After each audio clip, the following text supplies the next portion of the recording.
Selamat datang di Story Hunter, channel yang dibuat untuk kalian nih pecinta serial killer, konspirasi, atau hal misterius yang terjadi di bumi kita ini. For a generation of CIA and military intelligence personnel involved. Apakah kalian pernah membayangkan untuk bisa mengendalikan pikiran orang lain? Jangan sampai kalian membayangkan ya. Karena riset ini pernah dilakukan Amerika Serikat dengan nama MKUltra yang dirancang dan dilakukan oleh Badan Intelijen Pusat Amerika Serikat atau CIA. Tentunya dengan eksperimen manusia secara ilegal.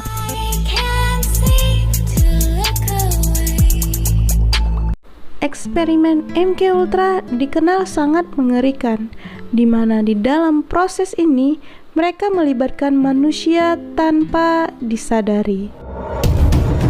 Proyek ini dipimpin oleh Sidney Gottlieb, tetapi dimulai atas perintah Direktur CIA saat itu, Allen Dulles, pada 13 April 1953. Tujuannya adalah untuk mengembangkan obat pengontrol pikiran melawan musuh negara. Mereka ingin memanipulasi para pimpinan negara lawan. Saat itu masa-masa di mana Amerika Serikat sendiri kehilangan monopoli nuklirnya yang membuat ketakutan akan serangan dari komunis. Di sanalah mereka membuat terobosan eksperimen pengendali pikiran.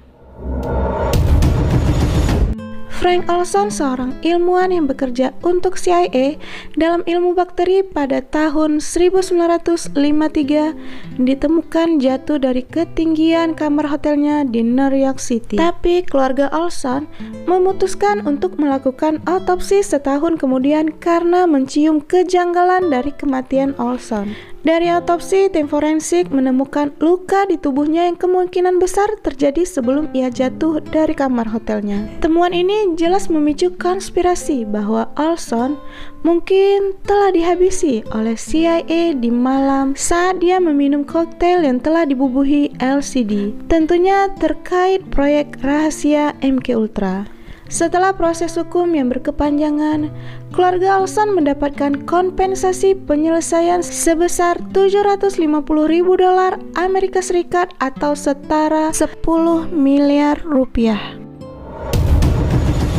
Cakupan MKUltra untuk disebarkan sangat luas, dengan kegiatan yang berkedok penelitian di lebih dari 80 institusi, termasuk universitas, rumah sakit, penjara, dan perusahaan farmasi. Di perusahaan farmasi ini, mereka membuat obat yang mereka racik dan menyebarkan secara luas. Skala proyek MKUltra bukan main. Di dalamnya ada zat untuk mendorong pikiran manusia menjadi tidak logis, membuat induksi hipnotis lebih mudah, mempengaruhi individu tidak mendapatkan privasi hidupnya sendiri, akan mengalami amnesia, kebingungan jangka panjang, zat yang lama-lama menyebabkan cacat fisik, akan merubah kepribadian dan menurunkan ambisi. Dan semua zat ini dicampurkan untuk dapat diberikan secara diam-diam melalui minuman dan makanan. Arsip MKUltra pernah diselidiki pada tahun 1975 karena gencarnya perhatian dari publik.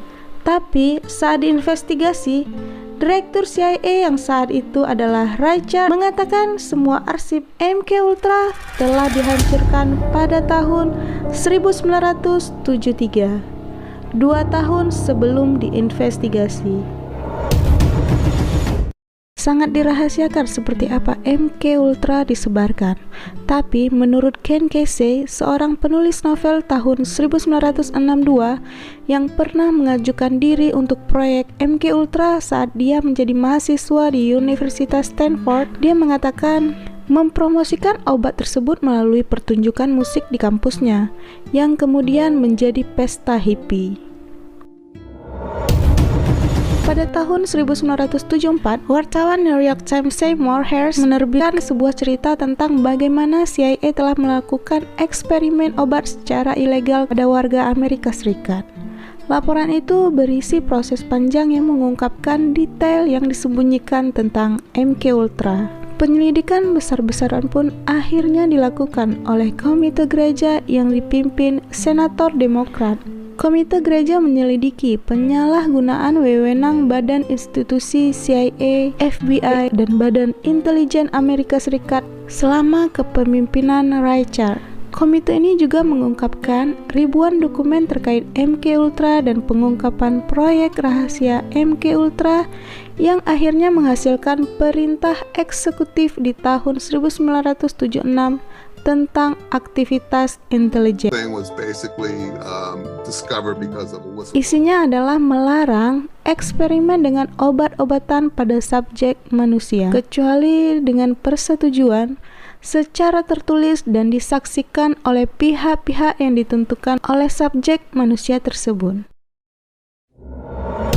Seorang aktris terkenal bernama Roseanne Barr berani buka suara tentang MK Ultra pada dunia Hollywood yang dimanfaatkan oleh eksperimen ini. Artis yang punya kemampuan untuk mempengaruhi massa tetapi menentang kebijakan Hollywood akan menjadi subjek dari MK Ultra. Mereka dibikin seperti mabuk atau terlihat gila jika menentang kebijakan Hollywood.